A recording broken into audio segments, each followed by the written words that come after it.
We are on to our kind of third lesson in the series on critical theory and deconstructionism.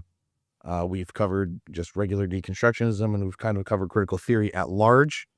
Uh, I realize maybe not everybody was here for those first two, and so I'm not going to cover what we already covered in both of those. That we're trying to drive our views up on YouTube's, and no, I'm just kidding. But if you wanna learn more about those, we do have a couple hours of content on just those things. I do have quite a bit on that. Um, so let me go ahead and give a little bit of a roadmap on where we are headed.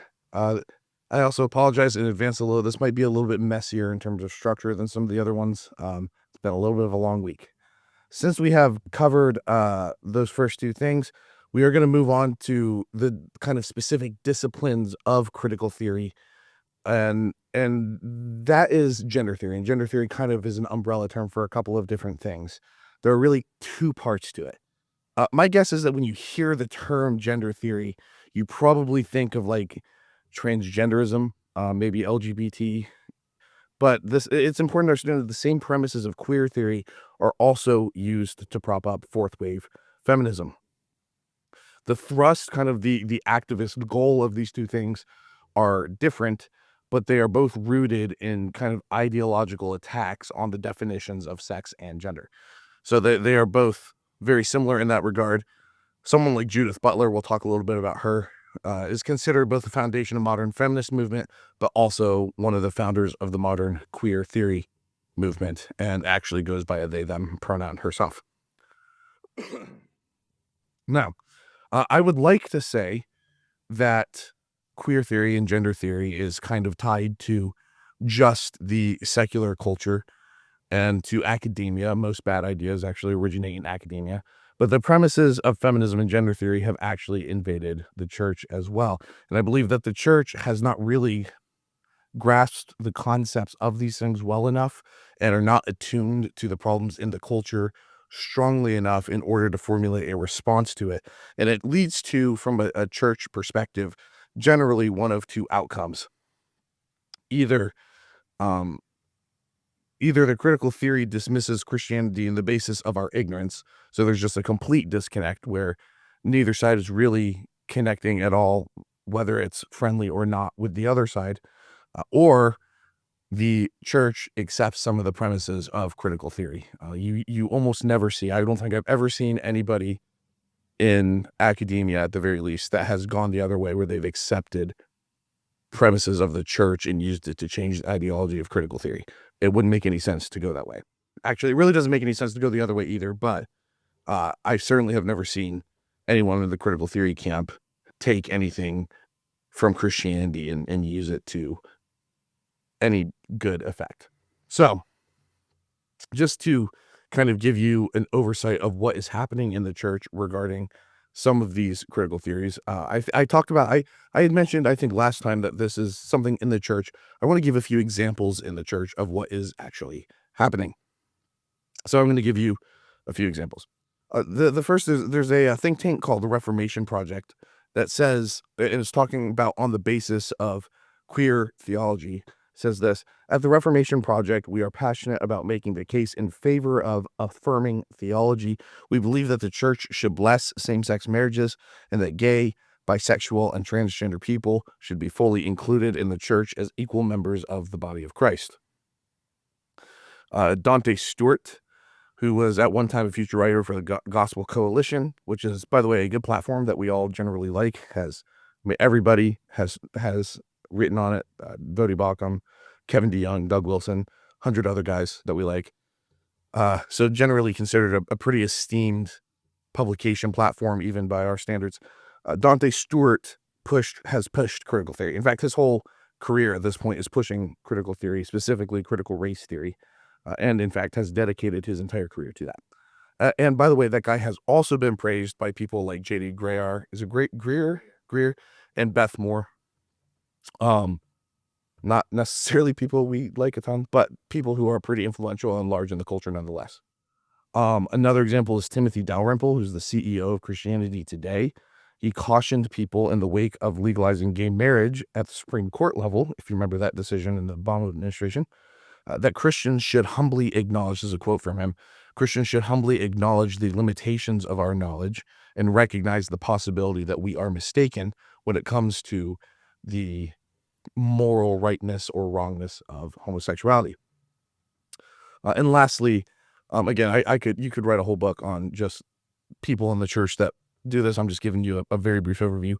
Andy Stanley, who's the pastor of North Point Community Church in Atlanta. North Point Community Church was at one point the largest church in America.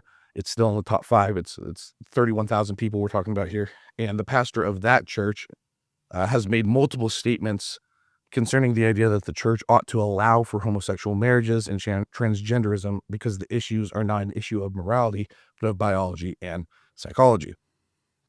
So again, there are many more examples that I could bring up, but it's important to understand that even in mainstream popular Christian publications like Christianity Today or North Point Community Church, that there is a push towards some of the ideas expressed through critical theories, whether it is race theory or queer theory or feminism. So that is that's what's going on in the church today. That's why this is an important topic to talk about. A lot of the work that I did for this is owed a lot. I owe a lot of thanks to Neil Shenvi and Pat Sawyer. They have a book that I used pretty heavily, and they talk a lot more about kind of what's going on in the church in this regard. And if you are interested, I would just point you to Neil Shenvi's website. He has a whole blog on this stuff. The point is that this is not just something passing through the culture like an academic kidney stone, right? This is more of a disease, like a cancerous disease that's infecting the church at large, and we need to be prepared to give an answer to it. So, to that end, there are good responses and there are bad responses. I want to kind of point out the bad responses that we see a lot of the times in the modern day so that we can not do that and we can focus on kind of the good response and how we should respond as Christians to it. The first bad response, even though this is how we probably would want to approach it, is just to dismiss it as pure nonsense. And this is an easy response because it is kind of nonsense and it's so foreign to us.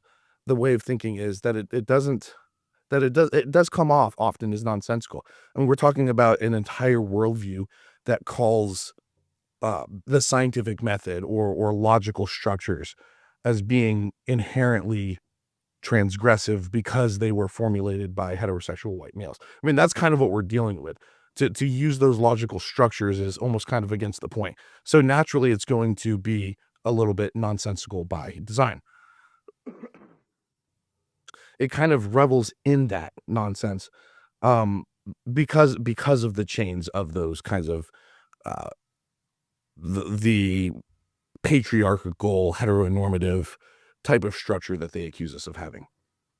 But I will say, when you read as many hours and many pages of this stuff as I have, there is kind of a logical flow to it, and it does kind of start to make a little bit of sense on its own terms. But it's underestimating the danger of the worldview, I think, to just dismiss it out of pocket as pure nonsense, even though that is what we would probably all like to do. The second thing to do that I think doesn't really help is to dismiss the entire discussion as being partisan, to say that the good guys are all Republican when it comes to this and the bad guys are all Democrat. It is true that the left does seem to be more accepting of a lot of this ideology. But I do want to just point out that there are liberals in the world who don't like critical theory. So people like, just throw names out there, Chris Matthews and Elon Musk and Bill Maher and Sam Harris and RFK Jr. Like, these guys are all on the left of the political side of things, and yet none of them like or support critical theory. And there are people on the right that have been more impacted by critical theory than they probably realize. So when we're talking about critical theory, I don't want this to get bogged down by the politics of the situation, because getting caught up in what are the political forces at play is kind of missing the point of what's going on here. So we're not going to talk at all really about the political side of things, even if there is a political activist aim to it. It is not necessarily a Democrat thing. The third bad response that I think doesn't help the discussion is to ignore the topic of social justice entirely. And I think, unfortunately, that's the position that the church has more or less taken over the past 50 years or so. In fact, I just had a discussion with a friend today about Billy Graham, who at the end of his life kind of regretted that he didn't try to interact with Martin Luther King Jr. more, for example. I'm not really sure what he would have done or said, but he's in kind of a recollecting of his past. He was talking about how he wished he had addressed social issues back in the day. And I think regardless of if we trust somebody like Billy Graham to go and make big claims about social justice, I think it is kind of important for the church to step up and discuss these things, because if the church doesn't take the lead on social justice, then you get people that are in the critical theory camp that end up taking the lead on those things. And that's how you kind of end up in the mess that we're in today. So those are kind of the three main bad responses. We're not going to get too much into how to respond right now. We're going to save that for the end. But again, Neil Shenvi and Pat Sawyer's book give some valuable insight into how to respond to the ideas. And I think just overall, some general advice going forward as we engage with this stuff, just some general advice is not to fall into semantics. I think that's the first big thing to point out. And I wish I put that on the slide, but I did the slide about an hour ago. So I apologize for leaving some stuff out, but write that in your notes at the very least. Don't get caught up in the semantics of the discussion. I love this advice. This is Neil Shenvi, one of the first points he makes in his book. And it's great advice because just have curiosity. How many of you guys have actually had conversations with people on critical theory, on queer theory, or okay, 1, 2, 3. Awesome. Here's the problem when you start talking definitions with somebody. Maybe you guys have had this experience as well. Let's say you take a term. Let's use the term queer theory and talk about the problems with it. But then let's say you come up with a good biblical response to queer theory, and the other person says something. Well, I'm not really talking about queer theory. I'm talking about gender fluidity. Right. And then you talk about the evil of gender fluidity. And then the conversation turns from, well, that's all nice and dandy, but I'm not really interested in, I use the term gender fluidity, but I'm really talking about a non-binary sexuality. Right. And part of the problem with trying to argue against the semantics of something using terminology is that it's very easy to shift from one terminology to another in these discussions, because this is a kind of um worldview that is coming out. It's still being defined, and never will really be defined because it doesn't want to be. And if we'll get into that too. But defining something would actually create the same kind of binaries that they're trying to fight against now. So when you don't get bogged down in semantics with discussions like these, it's more important to understand the general ideas. And what Neil Shenvi and Pat Sawyer do is they kind of just adhere to a term that they call modern critical theory, and that's kind of just an umbrella term for everything that's going on. I think something like that is actually really, really useful, because you can then put the ideas underneath that and discuss those, and that's way more important than trying to nail down a discussion of queer theory, for example. So it's my opinion the best way to discuss contemporary critical theory from a Christian perspective, after we avoid the semantic pitfalls that come with that kind of discussion, is first to know the Christian worldview, and then second, to know the opposing worldview. Those are literally the two most important things, and I think that's probably true just about every apologetics discussion. So it's really only by examining an idea in light of the scriptures that we can really examine its truthfulness and its usefulness. So, what are the two worldviews in the boxing ring today? We're going to start with the critical theory, and we're going to end with the Christian worldview. And we're going to talk more about the critical theory worldview, because I think we all know the Christian worldview a little bit. We all know the Christian worldview. We'll talk about how it specifically applies to critical theory at the end. But the critical theory side of things is way more complex, and it's way more foreign. So we're going to spend a lot more time talking about that. So let's get into that. Let me give a quick recap. Again, I'm not going to do too much of this because we have 2.5 hours worth of the stuff already up on YouTube. But I do want to give a quick recap on critical theory. If you were here, you'll remember, and if you were not, I guess you wouldn't remember, that Marx and Darwin influenced a lot of deconstructionist thought.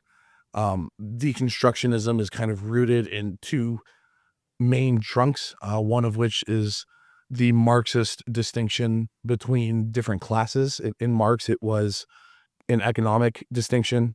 In modern critical theory, it's between oppressed and oppressor, and that can be different depending on which discipline we are looking at. Darwin was more evolutionary. And in fact, Marx and Darwin are they kind of go hand in hand. Um, that was a little bit modernized in the Frankfurt School. We talked a little bit about that. If I had more time, we'd talk more about the Frankfurt School. They're really important to the development of that. I didn't talk much about it then, and I'm not going to talk about it really now. But that's just another kind of school that did that. They kind of find their ultimate um, resting place in Derrida and Foucault. Derrida said that language itself fails to communicate an actual idea, which leads to kind of this idea of pure subjectivity and non-objective understanding of things, right? So now a term or a word can mean whatever you want it to mean because it's defined by the context of who said it and why they said it, right? And so that's Derrida. And then Foucault takes that a step further and basically says that the context of all language is, generally speaking, oppression. And that's kind of where we left the debate. Like there are other activists and other scholars that came along after that, but in terms of just like the philosophical background of where we're coming from critical theory, it goes Foucault, and then there's everybody else. So now that do we have a handle on that? I want to make sure we don't have any questions on that before. I do have a couple of pauses in here for questions. So, if does anyone have any questions on that before we move on? Okay, because we are going to be flying through this stuff, and I don't want anybody to get left behind here. Okay, once we understand kind of where critical theory at large comes from, we can talk about gender theory, queer theory, and feminist theory, and all that, and so we can see how it works in that setting. Remember that the most basic form of critical theory is an anti-colonialism that goes like this. Western society is built around heterosexual, white, cisgender males, and all cultural progression in Western thought is really just in service of keeping that group of people in power. Christianity, for example, is an oppressive religion that hetero white men use to control those who are other. Scientific method is a Western thought structure used as a tool to suppress those who are other. In fact, the concept of othering is a very big term in critical theory. And I would say, for my money, that this kind of train of thought is most prominent in the realm of psychology, especially when we start talking about gender theory and feminism and queer theory. Very, very rooted in psychology and sociology. And that, in fact, is kind of the modern backbone of most modern critical theories. The current focus in psychology is on the subjective experience of trauma, and the psychological focus on the individual's perception is, in fact, the foundation of psychoanalysis and much of modern psychology. Freud and Jung, I don't know if I talked about them before or not, but Freud and Jung were both obsessed with man and the symbology of their subconsciousness. Jung has a whole book called Man and His Symbols. You get someone like Joseph Campbell, if you're into creative writing, Leah, for example, if you're into creative writing, Joseph Campbell is the guy that is known for the hero's myth, hero's journey, right? That is Joseph Campbell just analyzing the symbols of what he would call the collective cultural subconscious, right? So there's this push in psychology starting as far back as Freud and Carl Jung to talk about the subjectivity of man's subconscious, and even ultimately their conscience. Um, the point being here that the history of psychology is inherently tied up with the history of gender theory, and it starts off because they both are obsessed with subjectivity. Um, so initially, this lecture or this talk was going to be on feminist theory, and when I got into feminist theory and feminism, I realized that really there's not much difference between it and gender theory, and that gender theory is actually kind of a more basic form of it, and that it's kind of like a pyramid where at the bottom of the pyramid you have like gender ideology, and then at the top of the pyramid you have like queer theory and feminist theory. I will talk more about queer theory because it's still more basic than feminism, but we will talk about both of them as it comes up. But um, all of that kind of progress is rooted in psychology, and so I have a number of quotes. I put a lot. I mean, I read a lot of stuff, guys, on this, hundreds and hundreds of pages. So I don't want to inundate you with quotes, but I do want them to speak for themselves. So I will have a number of quotes from people. I only have one super long one from Bell Hooks towards the end, but again, that's a while. So just to kind of set the stage for the psychological discussion here, uh, here is a quote from Robert C. Mizzi and Julie Gedrow in the journal Advances in Developing Human Resources. This was written in 2022. They say, it becomes clear that feminism sets up a conceptual and activist template as a frame of reference for queer theory. Again, we're talking about how these two things are kind of the same, right? Sets up a frame of reference for queer theory in the way that it first questions assumptions about identity and then shifts private stereotypes, prejudices, inequalities, and limitations into the public sphere. When an organization actively resists unconscious practices that directly affect the access and the opportunities of minorities, it has deleterious consequences for the entire organization and everyone in it. And then, as if to impact this, right? So what we see in that quote is kind of the combining of queer and feminist theory. As if to impact that statement, there's an article from someone named Anna Marie Jagos. And actually, I didn't know this until I read the book, but Neil Shenvi also quotes her in his book, so I feel like I'm in good company there. She has a quote here that says, the refusal of normative identity categories, so often taken as queer theory's signature gesture, is not unique to that project. Before there was queer theory, that is, before queer theory became the most recognizable name for anti-identitarian, anti-normative critique, feminist scholarship had already initiated radically anti-foundationalist interrogation of the category of women. And that's just a mouthful to say. Note that when, however, Ms. Jagos here talks about the category of women, she does not mean women as such, but is actually talking about the category of women as created and controlled by patriarchal society.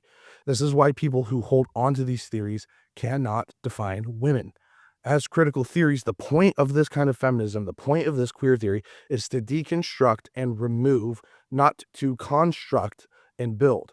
So when you ask someone what is a woman, they cannot answer because they cannot rely on the old category, and there hasn't been a new objective one created because it is a purely subjective discipline.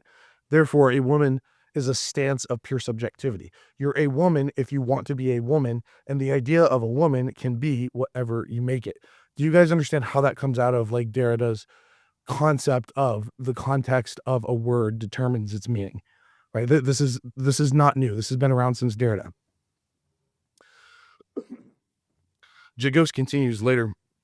She says, the rapid emergence of queer as a critical and activist term in the 1980s and some of the words, man, and concomitantly, the accelerated ascendancy of queer theory within the academy do not attest to the waning of feminist theory's relevance. Rather, the possibilities for queer feminist thought in the 21st century speak to a specific set of historic circumstances, a bunch of different pressures and influence that cannot be neatly narrated in terms of cause-effect relationships that have enabled a significant anti-identitarian and anti-assimilationist turn in Western thinking about classes of social regulation and political recognition. However different their projects, the flashpoints of their inauguration, they're talking about feminist theory and queer theory, their historical relation to institutionalization, their critical failures, their potentialities, feminist theory and queer theory together have a stake in both desiring and articulating the complexities of the traffic between gender and sexuality. And again, the point here behind all the big words, she uses a lot of big words, is that feminist theory and queer theory both share the same basic goal in critiquing the binary of gender categories and the social, what they consider the social constructs therein. Another author of worth mentioning here is Charles Johnston, who started a whole separate thing called CST. He has a book called Rethinking How We Think. It's actually way more interesting than anything else that I would read in tonight. But he talks about how pretty much all of modern sociology and all of modern psychology can be grouped together in terms of people who view the things between categories of normal and other, right? He literally reduces all of modern society prior to like critical theory as being a discussion between the normal and the other, and that everything has kind of an inherent tension between it, and that in order to progress, those tensions, those walls have to kind of be broken down, right? All of this is very important to critical theory. So at their root, both feminist theory and queer theory are the same. And after 1990 or so, I think that's right around when Judith Butler was, around 1990 or so, it almost becomes impossible to talk about feminism or queer theory without talking about critical gender theory at large. And that has been a large push of psychologists over the past 30 years and of philosophers and pretty much everyone involved in academic pursuit. And someone like Judith Butler, and I will quote her, I promise I won't just reference her the whole time, is considered both a queer theorist and a feminist. And it's worth noting that these two things don't actually work together from the standpoint of a definition, since queer theory is actively seeking to undermine gender entirely, whereas feminism is kind of seeking to redefine it. So there is kind of an inherent incompatibility there, but they both share the same goal of deconstructing the whole historical idea of male and the patriarchal heteronormative structure power that has, according to the theory, handicapped women and honestly men for centuries. In fact, pretty much every single person in the critical theory camp would look back at the 1700s and the 1800s prior to women's suffrage and say that the women's inability to vote is indicative of the male dominated society. Now, I do want to kind of give credit where there's due. On the one hand, there isn't this modicum of truth to the idea that men were the social leaders in all aspects of society back then. On the other hand, to view suffrage as a tool of men to control women misconstrues the idea of federal headship that Christianity had instilled in the culture over years and years. The idea in that theological concept was that men, as the heads of the household, would represent their families in the democratic processes. And if you read people like Gary North, they actually talk a lot about this. This is very common amongst kind of modern, I guess theonomists probably talk about this quite a bit. Uh-huh. Yeah, I read his book on, yeah. But yeah, I mean, the like people in the theonomist camp talk about this a lot. So this is something that's kind of been a discussion for a while. My guess is Greg Bonson probably would even be on that side. I think Gary North and Greg Bonson were friends. But it's really only through um, psychology and sociology that modern theorists have begun to go back in time and reinterpret things through a modern theoretical framework, which is to say that the critique of 1700s and 1800s as being like male dominated patriarchal societies in the modern sense is not a criticism that would ever have been lobbied against those societies until 1990 or so. It's just not, that's just not how things were perceived. The entire grammar of thought is different now than it was. By the way, the majority of psychologists who talk about this topic post 1950s also bought into the deconstruction of Derrida and Foucault. It becomes just this big jumbled mess of people who take a little bit of deconstructionism and mix it into their discipline, and it's just this. To quote Doctor Who, it's just this big ball of timey-wimey stuff.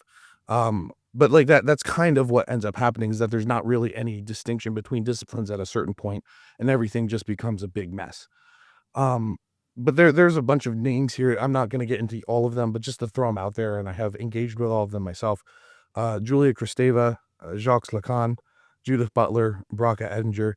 These are all either philosophers or psychologists and psychoanalysts who intersected with and interacted with each other, and with Derrida and Foucault, by the way, who all added something that usually negative to the conversation that helped shove fourth wave feminism and queer theory into the modern culture by way of gender theory. So there's a rich history here that kind of stems out of that Derrida philosophy in 1950s and 60s. Now, I think that is a pretty good and thorough introduction to the topics. Before we get into the more kind of specific discussions, I have thrown a ton of names and a ton of concepts at you already, and we're not done. And this is kind of a brick house. So if you have a layer of brick that is not in the foundation, you're going to get lost and the house is going to break down. Let's talk about the larger discussion a bit.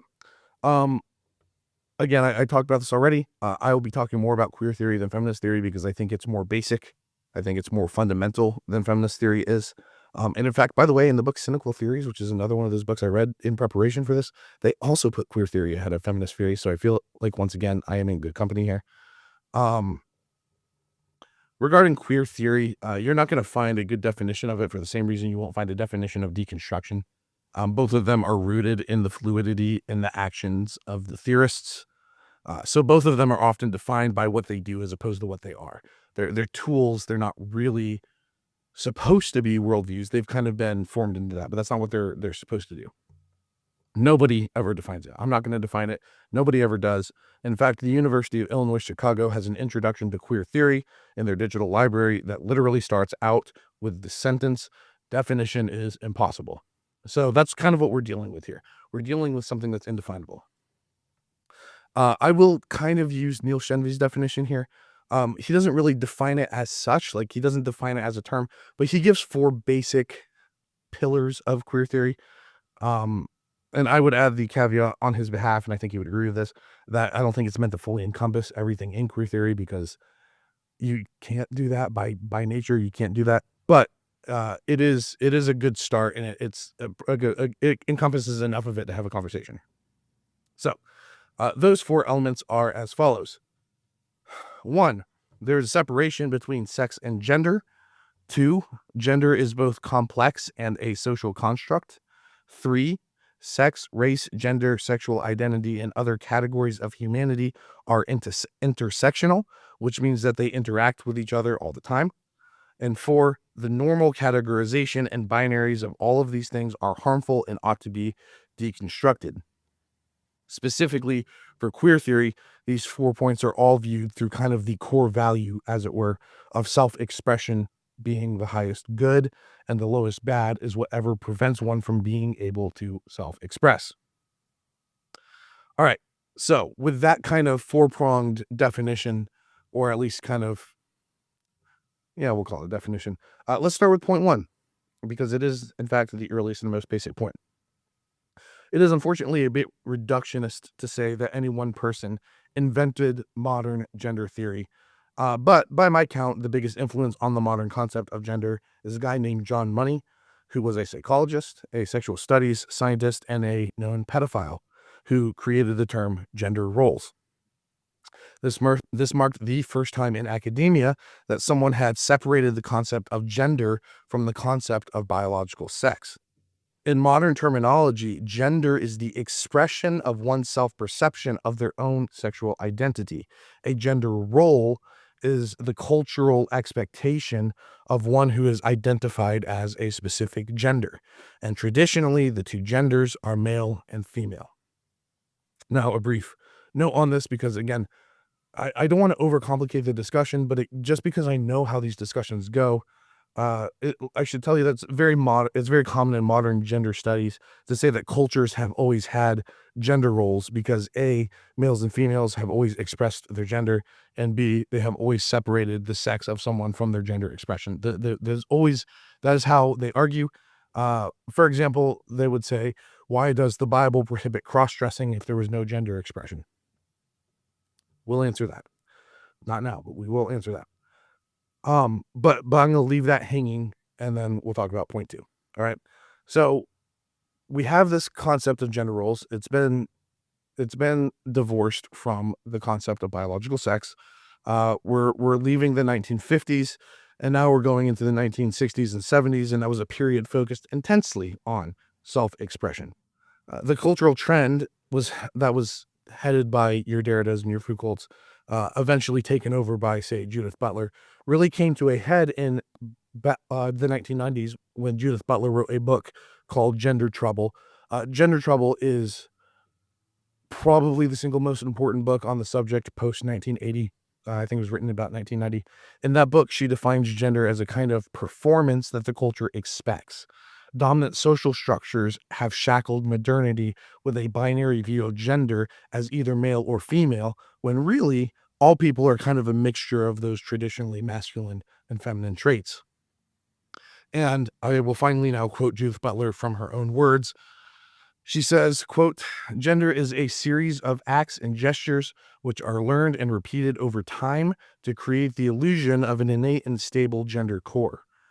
And by the way, this is from Gender Trouble. The purpose of her book, in her own words, was to, quote, "undermine any and all efforts to wield a discourse of truth to delegitimate minority gendered and sexual practices." So, I mean, she straight up says we're trying to prevent the concept of objective truth from getting in the way of our conversation.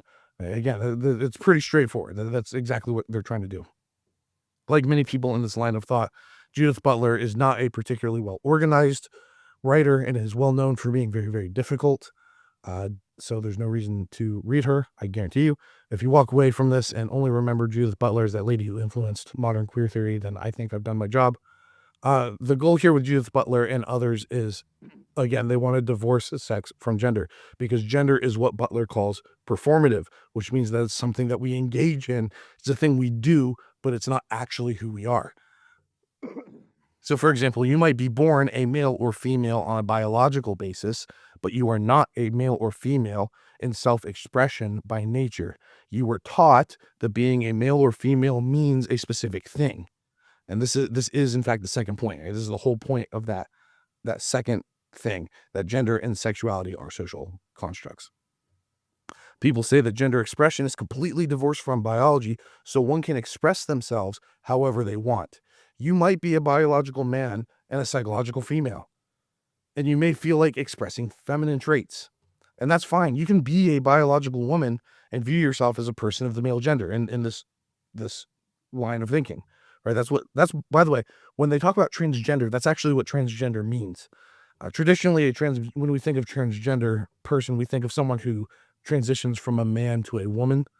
Um, and generally, we think of that as kind of being almost surgical or hormonal in nature. But that's actually, there's a difference between intersex and transgender in this kind of line of thought. Right? If you're a man and you choose to identify and express your gender as something other than being whatever you consider a man to be, you are transgender. And in fact, if you don't feel like the terms man or woman fit your personal gender expression, you can pick kind of a third party if you want, a they or like a she, like one of those weird pronouns that got popular on Twitter. You're still technically transgender. That's still considered transgender. When you undergo the surgical procedures to change your biology, then you become intersex. And intersexuality is often referred to as gender expression itself. By the way, this is why this conversation gets so complex, because there's a lot of different forms of gender expression that don't really have any relation to biological gender, but then or biological sex, but you can change your biological sex as a function of your gender expression. It's very, very bizarre, and it all kind of doesn't make any sense. It gets very complicated. And in fact, I think really it's complicated by design. The whole point is to abolish the idea of categories, because you can only have discrimination if you have categories. If you don't have categories, you can't discriminate. Right? If humanity is just one big mass of just completely same homogenous population, like how are you going to be discriminatory? If there's nothing that makes anyone different in any way, then there's no discrimination. Is ultimately the goal. It's not a goal that makes any sense, but it is the goal. This leads to the third point, that all categories into which people place others intersect somewhere, right? That's intersectionality. And it's actually, it's both amazing and really, really annoying to read scientific studies written by people with these viewpoints, because in addition to spending a lot of time discussing the literature that's come before, they also spend a lot of time talking about how their focus on one discipline is not meant to delegitimize other disciplines. This is intentional. It's actually, and I'm serious. Like you can find. Do I even have one here? I read a couple of articles that talk about how feminism has to watch out because it might step on the toes of critical race theory or queer theory.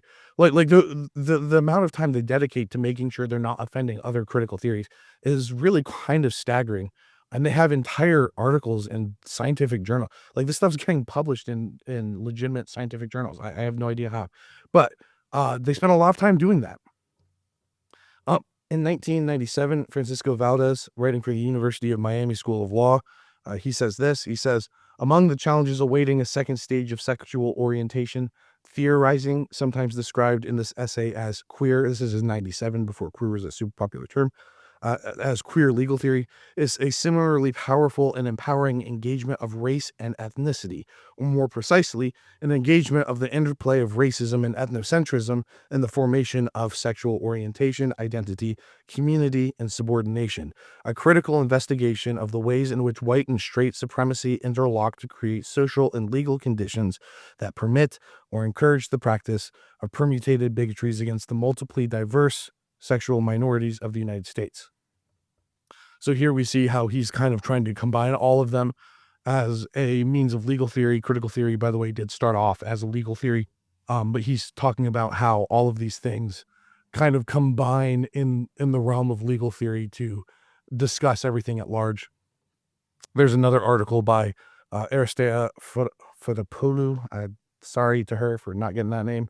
Um, in the Journal of International Women's Studies, she defines intersectionality as she says intersectionality is the systemic study of the ways in which differences such as race, gender, sexuality, class, ethnicity, and other socio-political and cultural categories interrelate.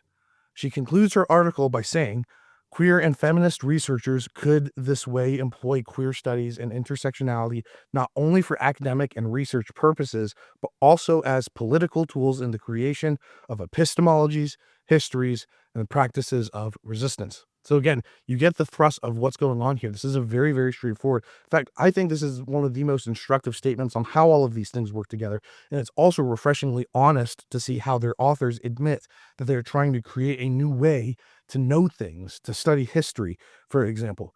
It's quite frustrating to hear and discuss the history of queer theory or gender with people in this ideology when they're not honest about trying to reinterpret history through their chosen framework. And they try to do the same thing to us, by the way. They will try to tell you that you're only looking back through history through a certain perspective, through your white heterosexual male perspective, if you're a white heterosexual male, or whatever it is, or through an internalized racist ideology, right? So it's really refreshing to see them straight up admit that they're doing the exact same thing that they accuse us of doing.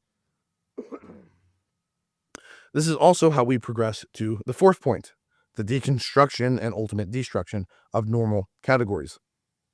And I would add that this group of activists really wants to prevent future categories. And this is the more epistemological side of things, right? How do we know anything? The intent here is to rework how we think and understand humanity in a cultural context. I love this quote from that lady whose name I can't pronounce. She says, as methodological approaches, however, both intersectionality and queer studies run the danger of constituting all encompassing systems, which can create new kinds of fixed categories and with them, new kinds of power systems. This is the most obvious critique, by the way, of critical theory in general. If you were going to erase categories and you were going to try to replace them with a system that has categories, you're going to run into the exact same thing you're critiquing now. It will just take on a different form. This is like the base level obvious in my opinion, and I'm really happy to see that she points that out. It's actually really encouraging. Like in my opinion, she's like the smartest critical theorist I've ever read. I think it's really impressive to see that level of thought go into somebody who's in this camp.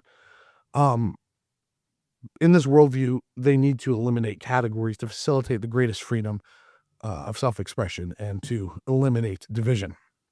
Now, in addition to a shift in removing binaries from the social consciousness, historically speaking, there was also a focus on the concept of expression as the chief determinant of identity. Once again, this is primarily seen in the field of psychology, and in particular, where psychology and homosexuality intersect. I remember this idea. The identity is rooted in self-expression. That is the core value, the main idea of queer theory. That is the whole point of it. So, for example, early psychologists believe, and when I say early psychologists, I'm talking about like the study of psychology has only been around for 170, 150 years. So I'm talking about like the people at the very beginning of this who started this entire discipline. They believed that instead of an act that someone engaged in, this was kind of the turning point way back then. Instead of an act that someone was engaging in, homosexuality, for example, was actually a psychological tendency that could be treated the same way that you would treat depression or anxiety. But as the gay liberation movement came about in the 60s, people started to press for the acceptance and normalization of abnormalities. So even if people still believed that homosexuality was the result of rare biological or psychological tendencies, they would not argue that these ought to be stigmatized through treatment, but accepted as being normal.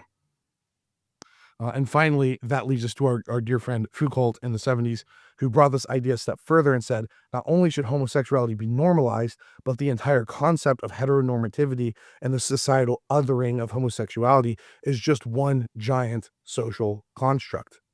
Another way to say this is that homosexuality and heterosexuality are basically self expressions of the individual who lives and acts in a society. The definition of homosexual homosexuality and heterosexuality is in how humans relate to other humans and not in the biology of the parties involved. Uh, I'm going to spend a little time kind of getting into this because I think this is an important distinction. So, to put it more clearly, if someone is homosexual, it's not because a biological man loves another biological man, although that may be the case. It's because a biological man relates sexually to other men and not to women. And now I'm not, again, I've read a lot of this stuff, so I'm not sure. Is that distinction clear? Meaning they mean the same thing. So like the relationship is not one rooted in biology, but in terms of psychology, if that makes sense. I guess would be the way that I would say that. Um, does that make sense? Okay. Again, I do find this to be a little complex, especially if you're not terribly familiar with a lot of the reading material that I am. But if you can accept the premise that homosexuality is the result of social relationship instead of biological relationship, right? Love over sex, for example, then the next step from Foucault to modern queer theory is relatively easy. Homosexuality may be a social construct of the individual, but what if we remove the binary of homosexuality versus heterosexuality? And now there are an infinite number of ways to relate to other people socially, right? Because now we don't have two categories. We don't have a binary between I'm either into men or I'm into women.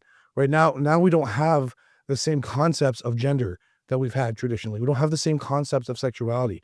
So now instead of it being like a one of two option, we have you can be any gender and you can be attracted to any gender. So now it's kind of this more vague spectrum of sexuality and gender identity. And that's what happens when it's not rooted in biology, but it's rooted in sociology and psychology. I can't, I really can't express how important this idea is to critical theory in general. You cannot argue against it from a concept of biology because the entire premise of the worldview is that biology is not the foundation for sexuality or gender. And at its heart, that's where the two meet. That's where queer theory and feminist theory meet. Feminism wants to separate biology from gender as a means of tearing down the patriarchy and redefining femininity and masculinity, whereas queer theory wants to divorce sexuality from biology as a means of abolishing the binary between homosexuality and heterosexuality.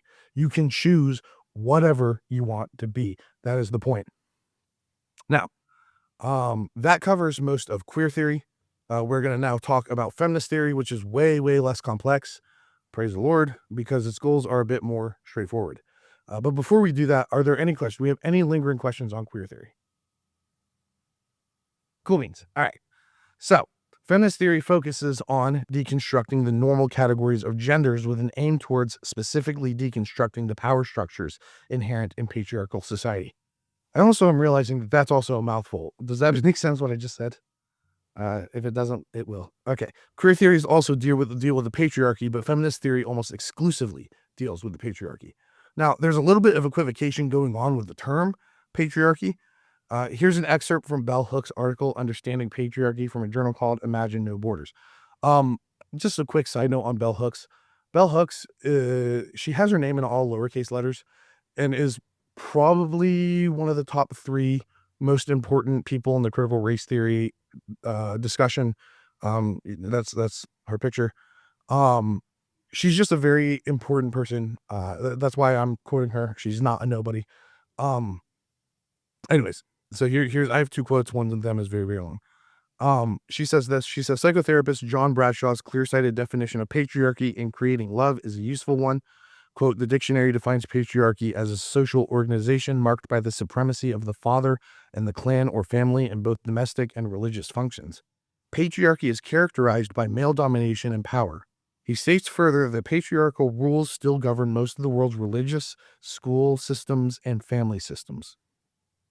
Describing the most damaging of these rules, Bradshaw lists, quote, blind obedience, the foundation upon which patriarchy stands, the repression of all emotions except fear, the destruction of the individual willpower, and the repression of thinking whenever it departs from the authority figure's way of thinking. That's how she's defining patriarchy. Note that the term patriarchy is given it is given the dictionary definition. And I'm going to read one more quote from Bell Hooks. Again, just because she's setting the tone for everything that comes after. I don't know when this was. She's been around since the 80s or 90s.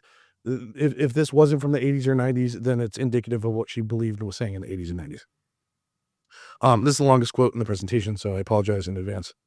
Uh, she says this. She says, "At church, they had learned that God created man to rule the world and everything in it, and that it was the work of women to help men perform these tasks, to obey and to always assume a subordinate role in relation to a powerful man.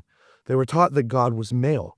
These teachings were reinforced in every institution they encountered: schools, courthouses, clubs, sports arenas, as well as churches. Embracing patriarchal thinking like everyone else around them, they taught it to their children because it seemed like the natural way to organize life. As their daughter, I was taught that it was my role to serve, to be weak, to be free from the burden of thinking, to caretake and nurture others. My brother was taught that it was his role to be served, to provide, to be strong, to think, strategize, and plan, and to refuse to caretake or nurture others. I thought it was not proper for a female to be violent, that it was unnatural. My brother was taught that his value would be determined by his will to do violence in, albeit in appropriate settings. He was taught that for a boy, enjoying violence was a good thing in appropriate settings. He was taught that a boy should not express feelings. I was taught that girls could and should express feelings, or at least some of them. When I responded with rage at being denied a toy, I was taught as a girl in a patriarchal household that rage was not an appropriate feminine feeling, that it should be not only expressed, but be not be expressed, but be eradicated. When my brother responded with rage at being denied a toy, he was taught as a boy in a patriarchal household that his ability to express rage was good, but that he had to learn the best setting to unleash this hostility. It was not good for him to use his rage to oppose the wishes of his parents, but later when he grew up, he was taught that rage was permitted and that allowing rage to provoke him to violence would help him protect home and nation. So, this is a very vivid picture of how she portrays the patriarchal household. When she describes her issues with the patriarchy, the problems have nothing to do with the patriarchy at large, but about the experience that she has with patriarchal structures. For example, I would say it's pretty unlikely that people in our church, for example, which adheres to the belief, by the way, that the father and husband is the head of the household, as stated in Ephesians 5, it is unlikely that fathers are training their sons to enjoy violence and express rage. I doubt that mothers and fathers are teaching their daughters not to have masculine feelings and to be subservient to powerful males just because they're powerful males. Nonetheless, you can see where the issue lies with someone like Bell Hooks, not with individuals so much as the society that allows the Bible to govern their power structures. Again, this is because the point is not to work within the concepts of women and men, rather it is to critique and deconstruct the power and that the category of people classically called men have dominated society and manipulated it to their own benefit. Now, the problem here is that they're not wrong that people in power, which has historically almost universally been men, they have historically at times abused their powers to do things to serve themselves. The fundamental clash between a Christian view and a critical theory view, in my opinion, is whether or not the corruption is a result of the human nature or a result of their unchecked masculinity.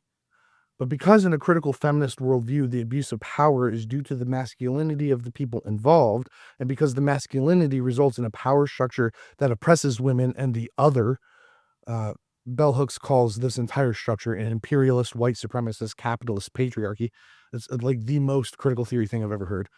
The activism of the modern feminist movement starts by redefining gender at large.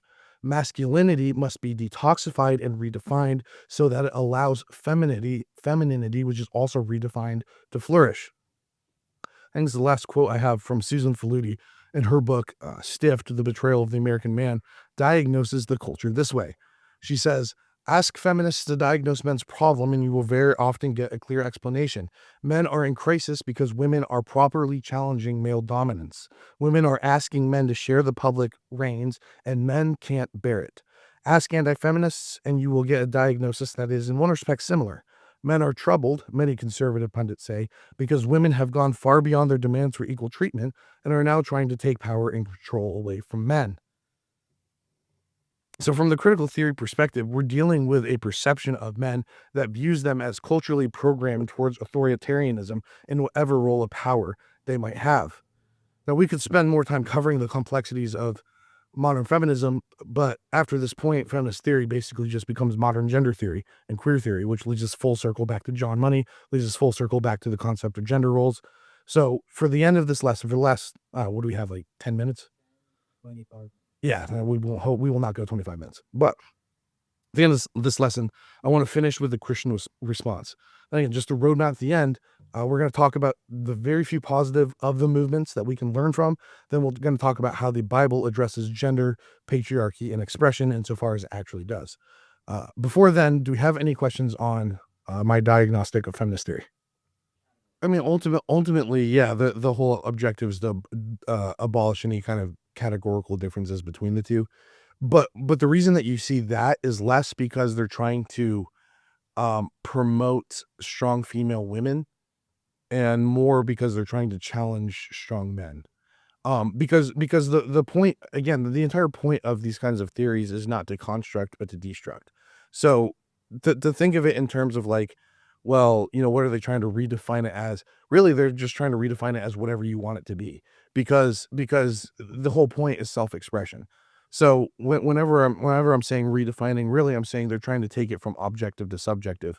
And the reason that you get strong female characters that are just poorly written in a lot of like modern Disney stuff is like this all the time. The reason you get poorly written strong female characters is not because they're trying to show, hey, look how much of a girl boss this person can be, but more like we're trying to challenge the societal dominance of men.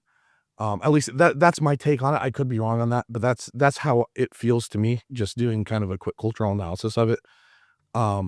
I would say that that's why you see that a lot more. Any other questions? Cool. All right. Where were we? Okay. So there are some significant problems with the worldview of critical theory, some of which we've covered in previous lessons. Again, I would encourage you to go back and watch all of those. But there are also problems with the individual theories. We've alluded to a couple of them so far. For queer theory, the main problem is primarily rooted in anthropology and its taxonomy, or the way that it orders society. Taxonomy is really just an ordering. Um, because it's trying to fight against things that make sense, and because its goal is to undo things that make sense, it replaces them with things that don't make sense, even if the criticism might be useful in some very small and kind of subtle ways. For example, it's true that limiting personal expression can potentially lead to negative effects. That's that's that's true. I mean, that's just upfront true that in some cases, if you limit somebody's ability to express themselves, it can lead them to do things that they otherwise wouldn't. For example, just to give a quick example, I didn't grow up. I grew up in Virginia, in an area where there weren't a lot of people doing hunting. I don't particularly like to go hunting. I don't like killing animals in general. I don't begrudge people who do. I think it's awesome if you do, but I legitimately, it bothers me to take the life of any animal, even if they're mice in the house or a possum in the chicken pen. I have done it. I don't enjoy it.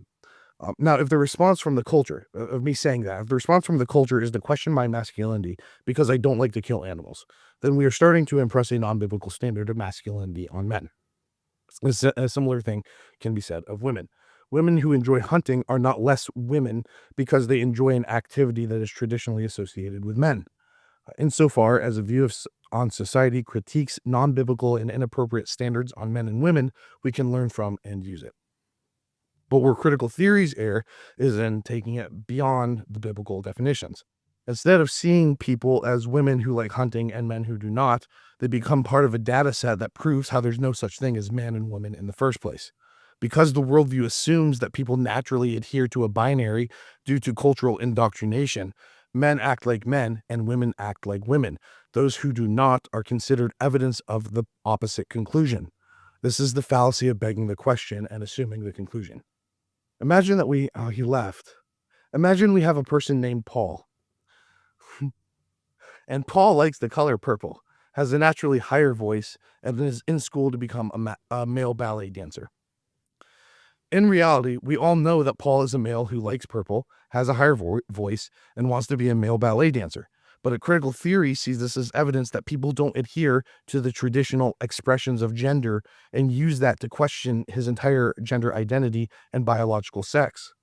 In effect, they are assuming the existence of the thing they say they are critiquing.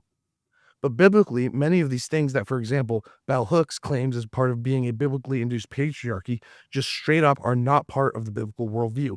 For example, the idea that men can only feel certain emotions is completely absent from scriptures. In fact, King David, who not only published many of the Psalms, was called a man after God's own heart. David publicly weeps on several occasions. He weeps in 1 Samuel 20 when he meets up with Jonathan. And in fact, in 1 Samuel 20, it says that David weeps more than Jonathan. When they meet each other, they declare mutual peace. He weeps at the burning of Ziklag in 1 Samuel 30 and during the Absalom situation in 2 Samuel 15. Jesus himself weeps over the death of Lazarus. Did I say Lazarus? Lazarus. So the idea that men should be stoic is simply not a biblical idea. Another area where critical theory can be useful is in its value of subjective experience. Now, remember in the previous lesson, for those of you that were here, when I argue that the epistemology of the Christian is not rooted in subjective experience, but in the objectivity of God's existence. Nonetheless, the subjective experience of the individual does color the way that people interact with objective truth. Therefore, when we discuss important topics with people, we cannot discount their personal experience, even if we would like to. That does not mean we affirm their wrong conclusions. That's not what I'm saying. But we cannot discount the experience of the individual. The biblical call here is for empathy and compassion without sacrificing truth. As always, Jesus is our example in this. Hebrews 2 talks about the judgment on those who ignore the truth of his salvation, but in Hebrews 4:14-16, the author says, "Since then we have a great high priest who has passed through the heavens, Jesus the Son of God, let us hold fast our confession, for we do not have a high priest who is unable to sympathize with our weaknesses, but one who in every respect has been tempted as we are, yet without sin. Let us then with confidence draw near to the throne of grace, that we may receive mercy and find grace to help in time of need." And in the Sermon on the Mount, Jesus says in chapter 5, "You have heard it said, you shall love your neighbor and hate your enemy. But I say to you, love your enemies and pray for those who persecute you, so that you may be sons of your Father who is in heaven. For he makes the sun rise on the evil and the good, and sends the rain on the just and on the unjust. For if you love those who love you, what reward do you have? Do not even the tax collectors do the same? And if you greet only your brothers, what more are you doing than others? Do not even the Gentiles do the same? You therefore must be perfect as your heavenly Father is perfect." Now, I bring these verses up because Christians, and I think especially Reformed Christians, can tend to come off, I see this tendency in myself all the time, we can tend to come off harsh and legalistic because we are intensely focused on truth. And it's not wrong to be intensely focused on truth. But in many cases, the truth can be more effective in a bed of empathy than a bed of law. And I know people that have been I've met people and have friends who have been molested, sexually assaulted, physically hurt by leaders of the church, by head pastors, or priests, or whoever the leader of that denomination is. I know a lot of them, and most of them think that the church as an institution is inherently evil because it allows those people to go free, and in many cases covers up their misdeeds for the sake of maintaining their own kind of cultural status. These are people who have experienced something that's truly bad, and they need love and respect and sympathy as much as they need the truth. But that doesn't mean that we change our message to adhere to the falsehoods that they may have come to believe because of those experiences. We've read a bunch of statements from the church at the beginning that talked about how we need to change our message in order to meet the people where they are at, and that's simply not the case. But the main problems with these theories is that they obviously contradict the biblical message about our identities from God. This is true in all cases that relate to critical theory. I mentioned at the beginning how there are two methods I know of to respond appropriately. I think I mentioned, I definitely had it in the PowerPoint.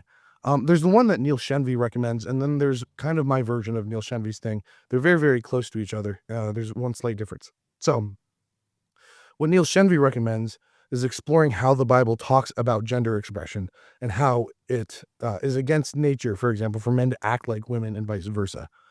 For example, men are forbidden from cross-dressing, women are forbidden from filling certain roles in the church. Shenvi refers to these as expressions of gender and puts the onus on the individual to kind of do their own work to figure out which things are proper and God-mandated gender expressions and which are not. I kind of like this because at the very least it's rooted in biblical truth. I don't like it because it affirms the existence of gender expression, which I think is a myth. If you go back before 1950, there is no concept of gender expression. That is literally a concept that was invented in the 1950s. And gender as a word referred to something's grammatical declension. Something in the masculine declension does not by necessity mean it was associated with men. There is a grammatical theory that says that. I've never understood why that is. I think you agree with that, right? That in like Greek, for example, something in the masculine declension does not belong to the realm of men. Yes, and which we would call natural gender biological sex. So that's the whole idea of gender is kind of tied up historically in the concept of grammar and not in the concept of biology. Um, the role of a man was not actually related to his biological sex, right? So again, they want to distinguish between gender and sex. But I at least in my reading, I could be wrong on this too, but in my understanding of older, more ancient cultures, the role of a man was not related by nature to his biological sex, but to his function in society. And it's the same for women. So not every man hunted and fought in wars back in ancient Greece. Some were orators and some were senators as well. Uh, Socrates was, after a soldier, he was just a philosopher and didn't engage in any of the other stuff ever again. And these were things that men did, but that was not seen as a function of their manhood so much as it was a function of maybe their class or just their position in society. So my basic response to gender theory as a whole is to say that gender and gender expression don't really exist in an objective sense. Our reality is not rooted in how we view our own identity. It should be rooted in God's reality. And we can read about God's reality in the Bible. You want to know what God says about biological sex? You read Genesis 1. You want to know what God says about his intent for the family structure, how it's supposed to work? You go and read 1 Corinthians 11, Ephesians 5, Colossians 3, etc. Right? This is our resource for the truth. These are the things that we look to when we're trying to figure out what does God say about our roles in the world as men and women, or what does God say about the creation and existence of different biological sexes? That's where we should start. And in many of these cases, that's kind of where we should end as well.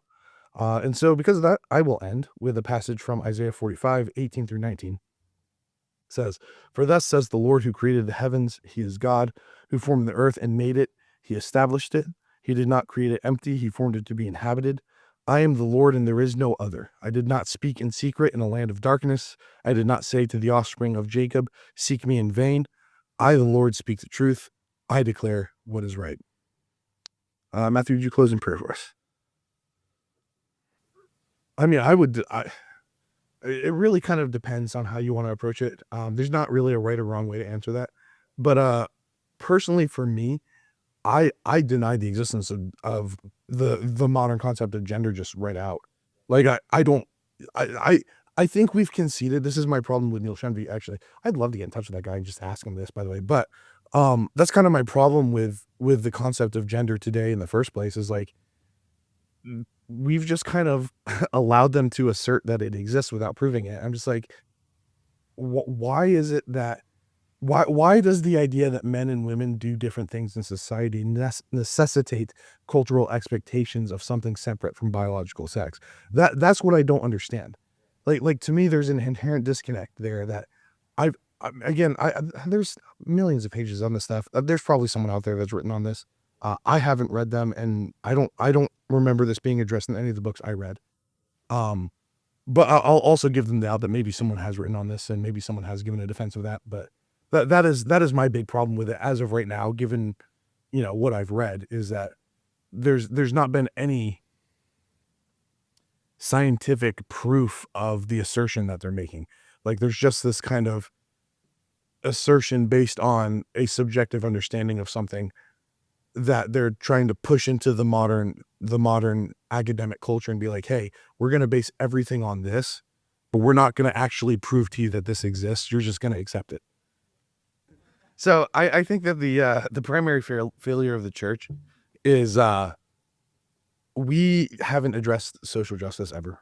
Um, it's not been, as far as I can remember, it's not been at the center of anything that I've read. In fact, I feel like Neil Shenvi is doing, I mean, he's the first guy I think I've read in maybe ever that is primarily who's a Christian theologian, primarily focused on Christian social justice. Uh, and the problem with that is even though like there's some things I disagree with Neil Shenvi on, the one of them being just accepting the idea that gender expression is in the Bible. Why would I accept that? That seems unproven to me. But because that is something that I think is kind of foreign to the church that we haven't done a good job of discussing, um, I feel like if we have to start now, A, and because we kind of have to start now, it's going to be a very messy ride initially. But the problem is that because the church has not done anything on social justice, it's allowed non-church people to do things on social justice. And because there's no like strong church emphasis, at least no strong like conservative church emphasis. I can't speak for I would be surprised if like the more liberal church isn't just full in critical theory at this point. I mean, it's been years since like certain sects of the Presbyterians and Episcopalians were allowing female leadership and like lesbian leadership. Like that stuff's been around for a little bit longer than just the last few years. But I think it comes down to the church just hasn't done anything. They haven't it's a fire that's been spreading and they're not the ones putting out the flames. And because of that, like now we're having to reckon with all the smoke. And yeah, I think fundamentally that's why a lot of people have bought into critical theory, because there's not really a good Christian systematic response to it. Like there's just not. I wish there was, but there's not. So that's why a lot of people are more prone to buy into stuff like that. Um, they're not getting anything counter to that from the Christian side. When you look at like Christian, like I'm not trying to throw the guy under the bus because I like him, but Wayne Grudem, for example, has a book on countering evangelical feminism, and all of the concepts that he talks about are things that were popular in feminism back in like the 70s. So it's like, great. I'm glad somebody talked about feminism at one point, and someone as solid as Wayne Grudem talked about feminism at some point. But like, if the best we can do is talk about stuff from like the 70s and 80s, we are 30 to 40 years behind where we're in dire need of some quick catching up to do. And I think part of that problem is the majority of church leaders are older. I mean, and it's good that they're older. Having that kind of elder wisdom is useful for the bodies. But uh, there needs to be younger people stepping up to do this, and I don't know that the church has done a great job equipping younger people.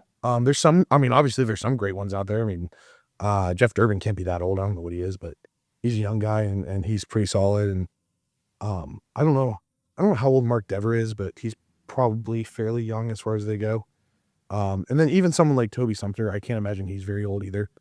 So like there's a couple of them, but there's not that many like really solid young theologians that are actually like solid theologically. Um, that's kind of my take on that.